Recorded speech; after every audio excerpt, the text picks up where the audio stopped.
ये क्या है? लेकिन एक सेकंड। প্রধান সাহেব কি আছে? ওই পাড়া সুলতান সর্দার আপনার বিরুদ্ধে ভোটে দাঁড়ায় বলছে। ওই শালা। হ্যাঁ প্রধান সাহেব ওকে কিছু মাল ঝাল দিয়ে বাঁচিয়ে দিতে হবে। হ্যাঁ এটা ঠিক করেছি। প্রধান সাহেব তাহলে সুলতান সর্দারকে পাঠিয়ে ডেকে নিয়ে আসি। তুই একলাই যা দেখলে ওকে। প্রধান সাহেব প্রধান আপনাকে ডেকেছে।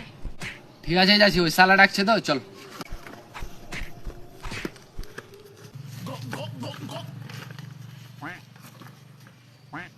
এই শালা তুই আমার খেয়ে হামারি করে আমার বিরুদ্ধে তুই দাঁড়াচ্ছি। হ্যাঁ স্যার আমি ভোটে দাঁড়াবো, তোর কি বে? প্রধান সাহেব ওকে যেটা বলতে বলেছে ওটা বলে দেন। তো 15 লাখ টাকা দিয়ে ভোট থেকে হট যা। না আমি আর ভোট থেকে হটবে না, তুই পারলে হটে যা প্রধান। তাহলে কইছি 15 লাখ টাকা হট যা।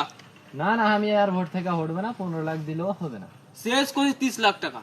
না কোনো মতে হবে না, তুই 1 কোটি টাকা দিলেও এই ভোট থেকে আমি হটবো। জান স্পেশাল ইনসার্জ তো পেমেন্টটা কার জন্য প্রধান সাহেব? আপনি ছাড়া কেউ জিতবে না, আপনি এই ভোটে জিতবেন। বাংলা মাল পেয়ে এটাই বস যথেষ্ট।